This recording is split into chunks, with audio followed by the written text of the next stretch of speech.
bancaires pour rectifier une erreur en votre faveur. Mais l'hameçonnage, appelé aussi phishing, concerne de plus en plus de transactions sur le web. Alors, question, que faire si vous recevez ce type de message?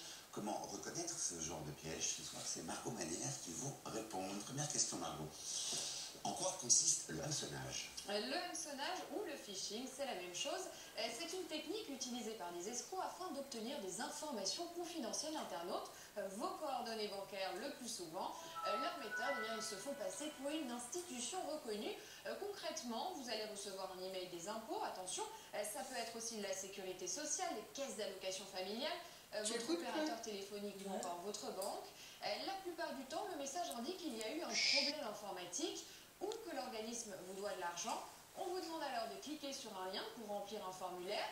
Vous arrivez sur un site qui semble être vrai, mais en réalité, vous avez donné vos coordonnées bancaires à un pirate qui va soit les revendre, soit les utiliser pour effectuer des achats sur le net. Est-ce que cette technique se développe de plus en plus, Margot?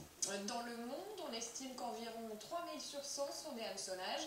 En France, les données sont peu nombreuses. Un chiffre tout de même, Xavier. L'année dernière, il y a eu plus de 12 000 signalements de ce type de fraude. Sachez d'ailleurs qu'il existe un site gouvernemental pour recueillir les plaintes, www.internetsignalement.gouv.fr. Et puis, pendant cette période de fête où de nombreuses transactions se font sur le net, soyez vigilants. Vous pouvez par exemple recevoir un mail qui vous propose une poupée à un prix réduit et qui va vous diriger vers un faux site de vente à distance. Encore une fois, une dernière question, Margot. Comment éviter le hameçonnage? Déjà, rappelez-vous que toutes les administrations ou les grandes enseignes ne vous demanderont jamais par mail vos coordonnées bancaires. En cas de doute, téléphonez à l'expéditeur. Et puis, quand vous recevez un mail, méfiez-vous s'il y a un lien qui vous dirige vers un site. Et s'il y a des fautes d'orthographe, c'est le cas pour l'escroquerie sur le site des impôts.